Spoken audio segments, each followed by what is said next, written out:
Jay here, Stretford, Paddock. That's Joe Smith. This is Paddock Live. And apologies for running late. I was buffing up my head, buffing it up special. People in the comments already kicking off. Percy162 says, Jay, mop his head. What's going on there? There's sound coming out of this and everything. Well, that's a shame, isn't it? Oh, sorry. I'm just getting to grips with this new fandangle McTominay. New fandangle McTominay. Fandangle McTominay. Some people call it an iPad. Jay, of course, calls it a fandangle McTominay. I meant to say new fandangle technology. I did it again then. Charles Rennie, morning from Australia, Jay. Good morning, son. Right, we've got a load of stories to get into. We're going to be talking about Cristiano Ronaldo. Yeah. We're going to be talking about fandangle technology. We're going to talk about all these lot, Schick and David and a few others, Frimpong and all your mates. Yeah. Loads of links that are happening at the minute, as you'd expect. People saying, are we going to bring in a replacement for Cristiano Ronaldo? Are we going to bring in reinforcements? So we'll be getting into all that. We'll also have Adam McCullough on Last Fan Standing, and we'll get your opinion on some of these links, because we've had him this morning. You and Scotty did a bit of a thing this afternoon when you spoke about some transfer links as well, I believe. And I'm interested to see what everyone's saying, because certain players that I think, they could do a good job. From what I gather from the news that I was doing this morning, a lot of United fans are thinking, nah, mate, we're not having him. So get involved in the chat and the comments. Let us know what you think about the players we've been linked with. Put in your suggestions who you think United should go for in January, if indeed we do get anyone in January. First of all, what we're starting with Cristiano. Right, the story on Cristiano Ronaldo, as you can see here. Sporting's dream. Go on, Joe, you can read that. Sporting Lisbon manager admitted it is the club's dream for Cristiano Ronaldo to return. He said, I don't know. That's what he said. He said, when asked if Ronaldo could return, Ronaldo's a top player, a Manchester United player. Everyone in Sporting dreams of the return of Cristiano, so I don't want to speak about that. He's a Manchester United player, a top player, and he'll be for a few months. I'm going to respond the same way as a lot of journalists in Portugal when asked me that question a lot. He is a United player. That bit, he is a top player and he will be for a few months. That suggests he's got his eyes on some sort of finish line here, doesn't it? That's not like, imagine if he said, what do you think to Jay Moore? Do you fancy him? Well, Jay's got a girlfriend and he will have for a few months. That makes you think, hang on a sec, what's happening after those few months? Because that to me makes it sound like they want him desperately, don't they? That to me it sounds like she's going to murder me in a few months. Yeah, exactly. Well, no, you're right. Also, do you think Ronaldo's a United player? I think based on, from what I've read again, reading between the lines, he seems to know something about Ronaldo playing for Man United or something. Because he's mentioned it 4 times or 3 times in 3 sentences. A Manchester United player. I don't want to speak about it. He's a Manchester United player. I get asked about this a lot. He's a United player. It's like, he's got United player Tourette's. He's a United player. He's a United player. We know he's a United player. Are you just saying he's a United player? Man United player. Yeah, it's like a no-comment interview. Cristiano Ronaldo. United player. Yeah. He's a United player. Right, okay. Yeah. Are you going to get him? United player. Played the 5th. Yeah. All right. Okay, you've got a big game coming up. Who are you going to pick? He's a United player. No, forget about Ronaldo now. Right, okay. Ask me another question. All right. What time's kick-off? United player. What are you having for tea? United player. Tonight for tea. What's wrong with you? Get out. We're not going to take this seriously. United player. We're not doing this press conference anymore. Yeah, so that's how it went down with the Sporting Lisbon manager. Does it make sense, Ronaldo, having a full circle back to United and then back to Sporting? I think it does, because they're still a Champions League team most seasons, and he's going to have to go somewhere now that is below the sort of European elite. He kind of did that, unfortunately, let's be honest. He did that with United already. What? I think when... What? He dropped down a notch. In fairness, Juventus... Well, only counting trophies in the major competitions. Yeah, exactly. And league positions. Funnily enough, he kind of started the current decline that we see at Juventus, but you have to remember when he joined, I think 2 years before they got to a Champions League final, they'd won the Serie A, I think 7 years in a row, something like that. So when he went there, he was joining one of the biggest teams in the world at that point, and a team that looked like the certainly one of the biggest in Turin. Certainly one of the biggest in Turin. Obviously, any Torino fans in the chat are going to be fuming. One of, I said. Oh yeah, second biggest. And then he joined Man United, and you kind of at that point go, okay, you're joining a club that hasn't won at that time a trophy in 4 years. We finished second, which is good, but obviously but now he's going to have to take a big drop, isn't he? He's not going to get a club that is like a favourite for the Champions League anymore, probably even a favourite for their domestic title, unless you go to a league like Portugal with his connections with Sporting Lisbon, obviously starting his career there. Yeah. It would make a lot of sense to me. He's not going to be on 500 grand a week wherever he goes next, unless he goes to Saudi Arabia or whatever that offer he was that he had in the summer. I think Sporting Lisbon would make a lot of sense for him. No, I agree. Getting into some of the chat. Ed T says, big up Aminav Verma. Cool to put a voice to the name on the Twitter space tonight. We had a Twitter space. Great to hear from that. Aminav spoke a lot of sense where we were discussing who United should go for as a potential January replacement for Cristiano Ronaldo, or even if he stays, United could probably do with another striker. Liam Clark says, if we're going to sign someone in January, it has to be realistic. Someone out of favour, maybe Felix, or running out of contract, Moussa Dembele, or even a Tielemans. Big T Guitar says, when is Jay's daughter coming on? Funniest thing I've seen for ages. That's probably from my Instagram. That was funny. Yeah. Can I just do this because it's frustrating? It's like, there you go. Yeah, thank you. Thanks for helping me. I need help with this. Santa Notch in the chat. Good to see him as well. Darren Cox says, get some likes in, people. Hit that like button. Should we move on? What's next on the agenda? Let's have a little chat before we get to some strikers, some replacements for Cristiano Ronaldo. Yeah. It looks like he's leaving. Who are we going to get to replace him? Adam McCullough has had his say on who we should get to replace Cristiano Ronaldo. Let's get this ball rolling. Adam McCullough with Bet Victor. Martial staying fit or buying a striker or something like that is important for us. Get Ivan Toney in January, and I think you get we're still one or two players short in it. Do you ever stop talking about Martial? What gives me hope? You never stop talking about him. Yeah, I love that guy, man. He's so good. What gives me hope, is that Chelsea are under reconstruction with Potter. Spurs are going to sack Conte soon. So, even if Arsenal get top 4, City get top 4, Liverpool aren't in there. So I think we'll get it. I mean, you have to get it. The amount of money that Man United have spent and are spending on players and acquisitions, like Andy just dropped £80 million on a bloke from the Eredivisie. Hold on a minute. You won the transfer window in the summer. I mean, you won the transfer window. Now what? In hindsight, we bought Richarlison and Perisic and with hindsight, this guy. Who did you buy? Adam. With hindsight, Louis Spence. Jed Spence. In hindsight, we didn't win the window, did we? So but that's hindsight is what matters. I told you that to calm down. You spent so much money. There's absolutely no reason why Man United shouldn't be finishing the top 4. You've got a player who's not even playing. We had to spend that much money. But so now you have to finish top 4. We lost Cavani, Lingard, Mata, Pogba, all these players on the free. Should be Man United, not a project. Man United are not a project football club. They are a team that spends a fortune every single year. And it's that attitude that has led us to this position. Just thinking that because we're Man United, we're going to be all right. The fact that all you can expect is maybe finishing in the top 4 that's a shambles. All right, mate. We're finishing in the top 4, and Spurs are finishing 6th.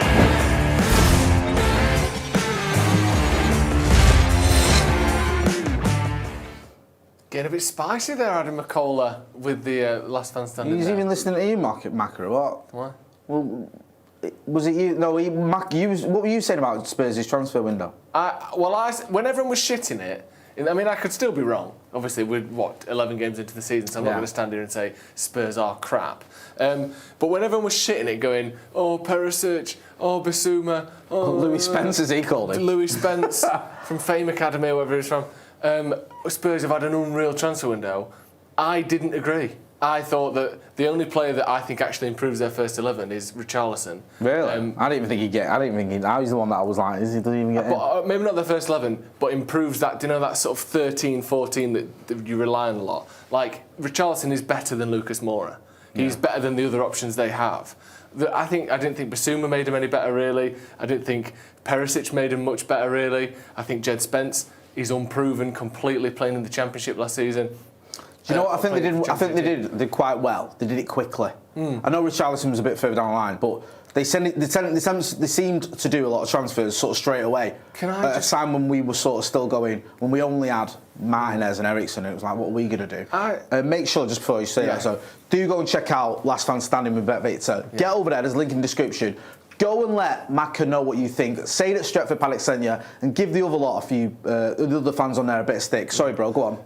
On the old getting signings done early thing, and like it just seems to be general consensus, former players, pundits, fans, everyone agrees, get your business done nice and early, get them that pre-season, get them settled in.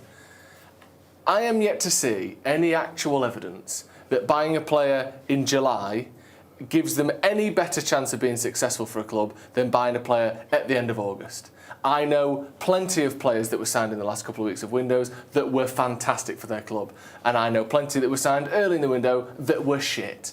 I would like to see, and I genuinely like to see, it's only the Athletic this is ever going to come up in, so maybe I'll just have to do this myself. Look at Man United when they signed players, whether it was before the end of July or after the end of July, maybe that's the sort of cut-off, isn't it, generally, of what's considered an early or late transfer, and whether they were successful for the club, whether they played more than 100 games or whatever we deem to be success. But I don't even think it's necessarily the case that you sign players early, therefore they're better.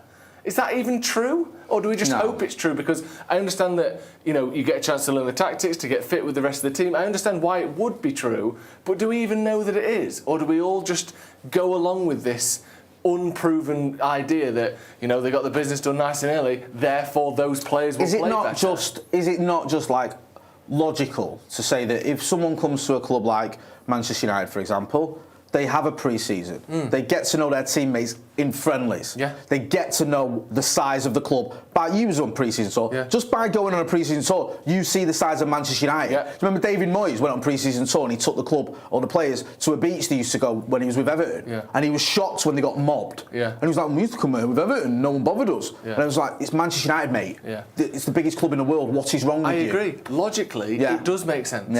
I understand why people say it, but are we just saying it because it makes sense, or are we saying it because it's actually true? And what evidence do we have that it's true? I want to look into it. I think the problem with that is it literally depends on the player, doesn't it? Exactly. We bought Eric Cantona in, was it December or something back in the day? Was bought transfer deadline day. And it's like, you can, we got our... I don't know why everyone hates them. I remember the season where we got Ashley Young, David De Gea and Phil Jones done very early. Waited for...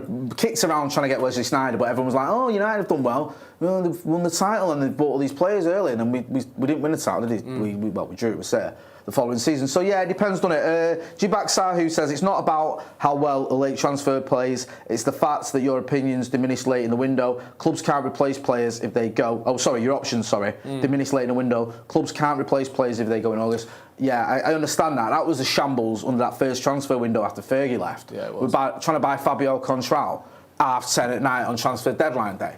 And Real Madrid are going, no, because we physically cannot replace him. Loan him then? Yeah. There's literally 27 minutes left of this window. We can't go out and buy another player. He went and played about 4 games for them that season as well. Yeah. It was a shambles. Even if we'd done it that morning, it's like the Odi Nagala one. He was knocking on his director's door one at about 11 at night, going, please let me go to Manchester United. And we spent half the day chasing Josh King, which is just says it all, really, done it about a transfer policy. No, I understand what you mean. I don't think it's scientifically proven. I think the logic just comes in and people go, well, you're going to get to play with your teammates, your new teammates, in those friendlies, so it's not as intense. It makes sense. Yeah, you get used to it. You get used to it. The manager can say, right, this is what I want to do. It's not as much of a case of learning on the job as when you sign in the Premier League. But listen, some of the best players have come in later in the transfer window.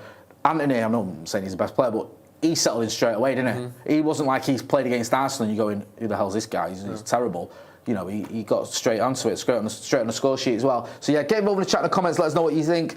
Seriously, says early is a money saver. That's probably true. That is probably true. Massage Bednar says, I totally understand saving money, but let's sort higher, I think that meant to say there. BMW Racing 1974 says Zagallo was the last player we signed before COVID. There you go, bit of a trivia for you. Should we talk about some of our targets? Yeah. Go on then. Who's first on the agenda here? Go on. Reveal yourself. Tammy Abraham. I don't know why people don't like him. I'll be honest with you. He's decent. I'd have him. He's not someone who massively excites me. No. Like it would have to be one of them where you're getting him for like, what is these days considered a relative discount or or bargain for 60 million or less. 60 million's all right. Do you want to read the graphic? Yeah, United reportedly revived their interest in signing Roma striker Tammy Abraham. Italian publication Calcio Mercato stated both United and Tottenham are keeping a close eye on him, as they look to bolster their forward lines next year. The Red Devils are not the only side interested in bringing the 25-year-old back to England. Tottenham Hotspur are also keeping an eye on the forward, as we've seen in the first sentence there. So United and Tottenham both looking for him. Tottenham could do with a striker, couldn't they? I know they've got this like Kane Son thing, which at the moment isn't scoring any goals because you've got Conte and he don't score. Surprise. Score. But after that, their forward line is a shit show, isn't it? He's got Lucas Moura, and an injured Richarlison. But Richarlison's not fit. Who's the kid as well? Is it Kulusevski? Injured. Injured. Yeah, I mean... Even Lucas Moura is best once you get 10 goals a season.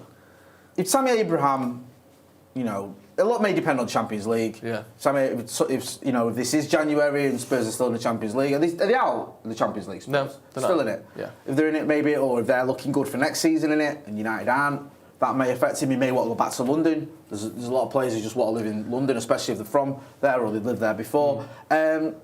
But I think you have to be honest about things and say that Manchester United are a far bigger club than Spurs. Yeah.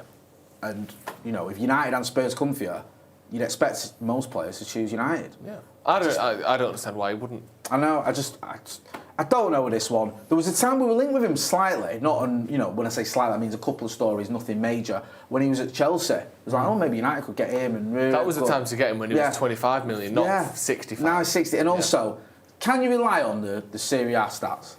Well, I'm not really looking at the Serie A stats. Okay. I think he did get 27 goals last season, which struggled a bit this season, hasn't he? Not done so well this season so far, no. But at Chelsea, there was a season he got, I think, 23 goals for him when he was, a 22-year-old, 21-year-old He's striker. had a couple. I think he had a big season when he was in the Championship at Villa. Yeah. I think he had a bit of a season at Swansea, and he had. I think at Chelsea, I think his ceiling was 19 in all comps. I might be wrong. I thought he got over 20. All right, sorry, season, but maybe not. No. We can have a look at that. I might be getting it wrong. Have a look at Tammy Abraham's scoring stats and tell us which one's right or wrong, me and Joseph. Either way, we know he can do it in the Premier League. We know he can do it in England. Yeah.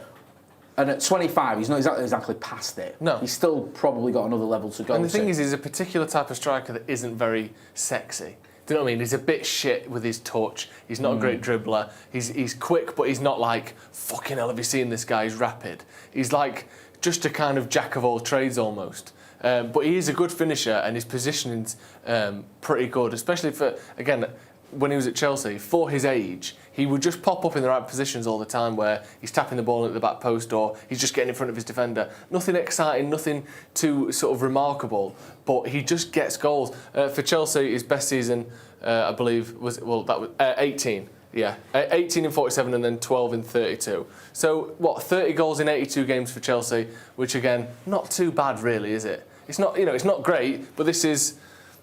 2 or 3 years ago, starting off there. So is it early 20s? Yeah, exactly. But that's not bad. I'm only saying I grabbed my news this morning. That's not bad. No, it's not. What it is again though is it's good, not. No, it's not great. It's not where you go. Look at him. I know stats don't say the full story. Also, as well, you mentioned it. The eye test at times isn't too pleasing. No. You watch him and you think, can look a bit clumsy, can look a bit like ungainly, like he's snatching at things a little bit at times. You think. And also, you make a great point, he doesn't excel at anything. No. He's not rapid, he's not dead skillful, he's not super great in the air, he's just good at everything. Yeah. Or, He's the Jordan Henderson of strikers. Right, okay. Kenny Potter, Jordan Henderson is just sort of 5.5 out of 10 at everything. Yeah. And yet that's kept him in a very good team for 5, 6, 7 years. You put him in a good team, he'll do well. Yeah. He won't stand out as being terrible. No. You put him in an average team and try and get him to elevate you, he's not going to do that. You don't want him in a Champions League final when you're 2-0 down. No. No one's ever gone, Tammy Abraham has put this game on his back and scored a hat-trick in the last 20 minutes. He's not that kind of player now. No. And for that money, and for 65, 70 million, you'd want to be seeing that sort of money, wouldn't you? That sort of performance, sorry. Get involved in the chat. Let us know what you think about him. Do you like him? Do you think he's great? Do you think... stats don't tell you everything. And his goal scoring record, I think this season hasn't been great. No. But Has he been playing well? Let us know if you've been watching a lot of Roma. I think Michael Downs says you can tell these lot don't watch Roma, basing everything they say on stats. What have you? Tell me what he's been like for Roma this season, because I've not only seen him a couple of times, and he's looked all right when I've seen him. I don't think he. And I did see him quite a few times at Chelsea. Yeah. I've seen him a few times for Roma, and I saw him a decent. I saw him. So I know what type of player he is. He played well against us at Old Trafford once. He hit a post, I think, and well, he played all right against us at Old Trafford. They lost 4-0. It wasn't really his fault. I think that was a few years ago, though. He looks to me like he's a decent player. I'm not saying he's not. Is he someone that I would personally go and get him? He's the one for me. No. Would I have him? Yes, 100%. Especially if we bought him in and we still had budget to go and get someone else as well. Joshua Cassidy says worth it for around 40 million. Paul Jones says don't want him. Marcel Bendard says he has flair. John Knox says TA is complete snatcher and should avoid. James Wood says I watched Roma against Napoli and he looked short of confidence, had a big chance and didn't look confident. Martin Woodward says Abraham is an as the smart price Welbeck. Everyone is an as the smart price Welbeck. Joel Zapster says Welbraham. That's a compliment. Danny Welbeck. Danny Welbeck's the greatest player ever. Right, I'm sick of talking about Tammy Abraham. Let's move on. Right, we talk about green light for David Joseph. David gives green light for Man United transfer. So this is coming from David himself. He said, "Yeah, you know, for me, I was always watching European football on TV. So for me, that was always the goal. But for me, I mean, he said for me too many times already. So for me, stop using that phrase. For me, it was. It is pointless for me, isn't it? The next step, I was always growing, having more ambition, a bigger club. I think every player wants to play for a massive club in their life. So I think if I had the chance to do it, I'll go for it for sure." Slightly round the houses way of saying, for me, I want to play for a big European club. You know, for me. I mean, to be fair, he already does play for a big European club. Lille won the league last season, or the season before last, sorry. Like, he's not exactly playing for a shit team, is he? No. For me, he's decent. You can fuck off. I've not seen a lot of him. I mean, and I don't want to just get into numbers. Numbers are good. People that have seen a lot of him that I respect have raved about him. We spoke about it on the Twitter Spaces. Stephen Alson probably did a scouting report on him about 5 years ago, or before he'd even played football. But he's been a big fan. The 5 fetuses Man United must sign for 20 years. Yeah. Steve did that video in 2002. He did it before YouTube even existed. Before the internet. He did it. He did it. It's on VHS. Yeah. And he got Ronaldo to scan it into a computer and put it on YouTube. Would you have him? I would have him. I don't know. He's another one. You watch him. You actually watch him play, and he is actually very good at certain things. Yeah. But sometimes he looks a bit. He's not the smoothest player. It's a bit like touch and run at times with him, and I think he's good, and he seems to be improving every season, which I always like. That's a big sign of a good striker, is that up until you're about 26, 27, it's like improvement, because too many strikers score 15 goals when they're 19 and then score 15 goals every season for the rest of their career and never actually get any better. But he does seem to be improving, which is crucial. Because there are those strikers, like you mentioned there, who explode at like 24, 25. Yeah. Like, you know, I think Kane started hitting silly numbers, didn't he, when he got to 23, 24. Shearer, I think he had one good season at Southampton where he was big numbers, but then he sort of, I think he started off really well when he was like 19, 18, 19. Had a couple of seasons where he didn't score loads of goals, and then when he got to sort of 22, 23, just scored loads of goals. So that can happen. Do you know what I mean? Vardy's the obvious one. He's a bit of an outlier, though, because he was doing nothing when he was like 19, 20. He was at Fleetwood, wasn't he? And then by the time he was like 28 or whatever, he was, in the Premier League banging him in. But players can progress and can get better and can be prolific at 24 when they weren't at 22. Yeah. So it's not, it's not too, it's not fair to judge him too quick. He was also saying, I think there are two different leagues talking about the two different leagues talking about the Premier League and La Liga. But I think I can adapt to both for sure. And I think with the experience that I've had here in France, it will help me a lot if I need to adapt to someplace else a lot faster. So yeah, I think both leagues suit me. I don't want to be too harsh on the kid and some of the things he's repeated saying. He's always been interviewed, isn't he? Yeah, really loving the life there at Lille, isn't it? If you're a Lille fan, you'd love reading that interview, wouldn't you? I mean, he's just saying, I'll go anywhere, isn't he? Fucking anywhere but here, me. Honestly. It's rubbish. Where do you want to play for? Anyone but Lille. Yeah, I'll go Spain, La Liga, England, Bundesliga, Europe. I've heard they've got a great. The J League in Japan's might be really good. Fucking wicked. I've always fancied to visit Wales. Welsh League looks alright. You know, or even give North West Counties a go. Yeah, anything You know what except I mean? Lille. Just get me out of this shithole, basically. Playing with these losers. Hey. Anyway, better go. Got to go to training. Yeah. My phone's going. The manager wants a word with me. Anyway, the second half's starting now, Yeah. so best get going. Let's him running back onto the pitch. Yeah, nice. I like it. You get it. Yeah, Can we right. move on? Should we move on there? Anyway, A young man by the name of Hendrick. Hendrick. Yeah? You've heard of Jeff Hendrick. You've heard of Kendrick Lamar. Yeah. Can I interest you? If there's any justice in the world. That's just Lamar by himself. Oh, right, okay. Can I interest you in Hendrick? Yeah. The latest 16-year-old wonder kid to be produced by the Brazilian Factory of Perfection. The Brazilian The Factory same of factory Perfection. that brought you such names as Neymar, Yeah. Adriano, Yeah. Cleberson. and the rest. Yeah? Hendrick is a 16-year-old that made history last night Yeah. by becoming Palmeiras' youngest first-team scorer in the club's history. This is a man, boy, should I say, that can do it all. Romano saying that top European clubs are fighting to sign him. 60 million release clause in his contract. Born in July, hear this, Jay, July 2006. Hendrick, remember the name. Oh, my God. I could literally be his granddad. Yeah? Well, you could be. Yeah. Not in real life. Did you go to the Brazil Otherwise, you know, I'd be advising him to sign for Real Madrid. Did you go to the Brazil World Cup? Yeah, I did, but I didn't father any children, and that was well You after didn't sire any 2006. progeny? It's really well after 2006. Interesting. Yeah, I don't like him. Why not? Because he's 16 playing like top level football. Get a life. Yeah. Go out, smoke weed, and get you know what I mean? Get pissed and Get that. some fucking Do you know what I mean? GCSEs and that. Like, oh, look at me playing football. You're boring, mate. Come out. Yeah. Like nicking cars and that with us. Yeah, come on, we're going to the off-licence. Let's go and have a scrap with them lot from the other side of the estate. I've got to go and play flamenco. Oh, pathetic.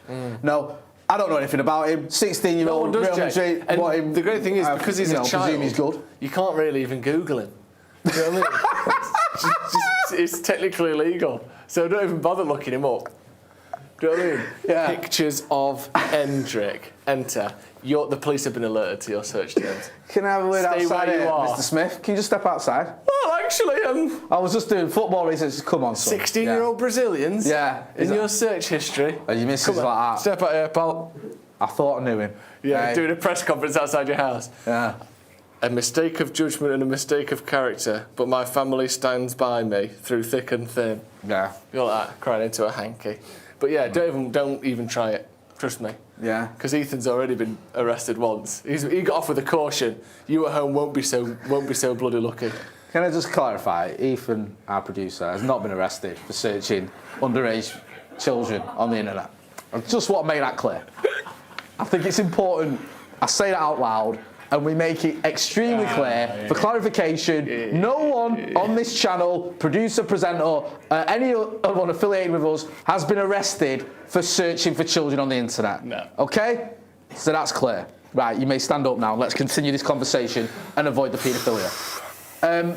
Yeah, he might be good. Real Madrid want him. He probably won't want to come to us. He'll probably want to go to Real Madrid because they win lots more trophies. It's warmer and he plays with better players. Do you remember they signed Odegaard when he was 16? Where's he now? His career went to shit, didn't it? Yeah. Oh, what? I'm captain of Arsenal. God almighty, how the mighty have fallen. Yeah, young players look good. Sounds great. He might be, though, another Freddie Adu.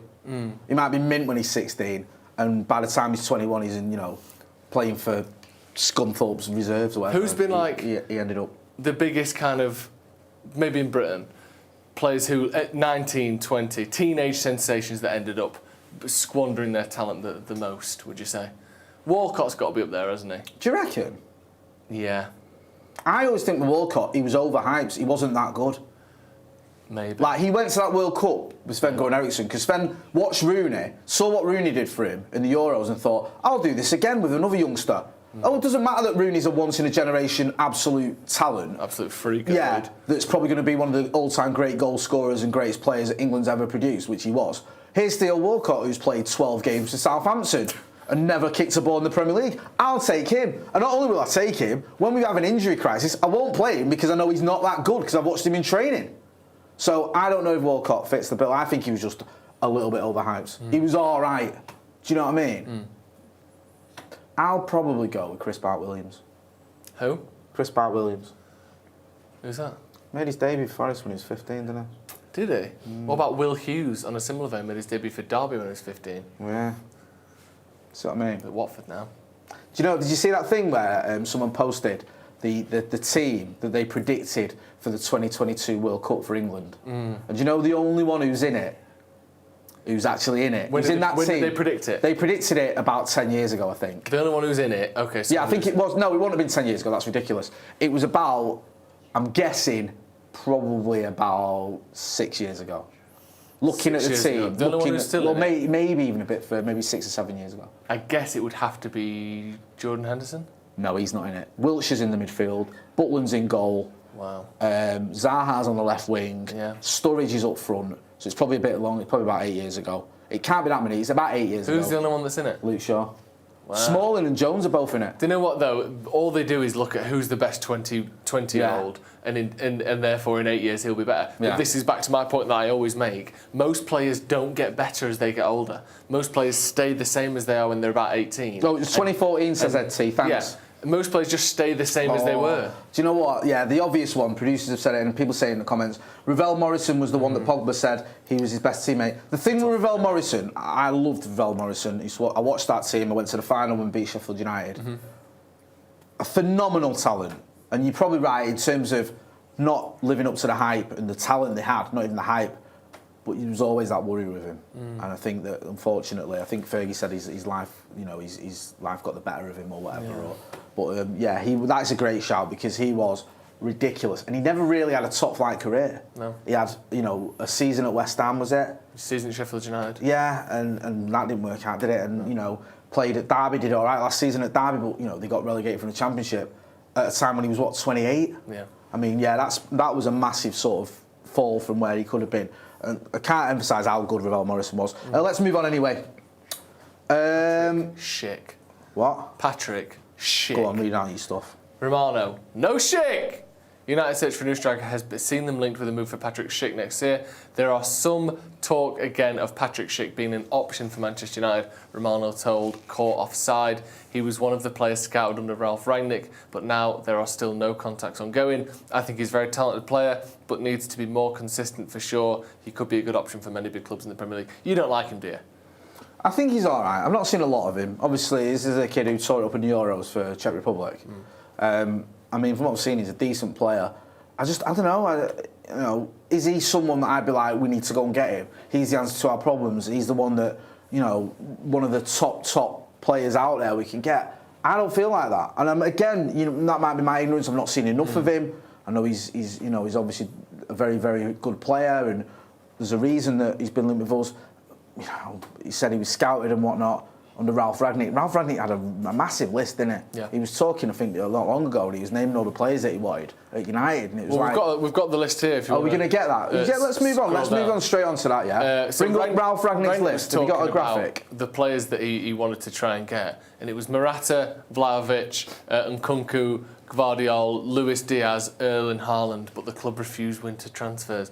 Jay, why didn't we sign all of the best players in Europe in winter? Someone here, Ed C, says Jay's worried there's another Poborski. I said that this morning. We signed Poborski off the Euros, didn't we? And Schick did have a very good Euros for Czechoslovakia. Sorry, Fucking it was hell, 88. 1990. I know, sorry. Countries like back. Ronald Reagan.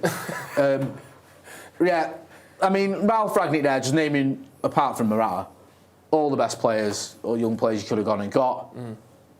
The problem with that was, he was never a long-term manager. No. And the thinking was, well, we're not buying a player who the next manager could come in and go, well, I don't want him. Why, you know, this is someone I don't want to play. It still doesn't excuse it, because I still think he should have been backed a little bit in January, especially when you see the money that the club has spent on debt and dividends and all that nonsense with those parasitic owners, the Glazers. But the whole Ralph Rangnick thing didn't make sense to me. No. I know Steve was raving about him in a Gegenpress, and Pundit J.O. do a podcast was as well. I barely heard of him. He spent 2 of the last 10 years in a dugout. You know, he come from Lokomotiv Moscow. Yeah.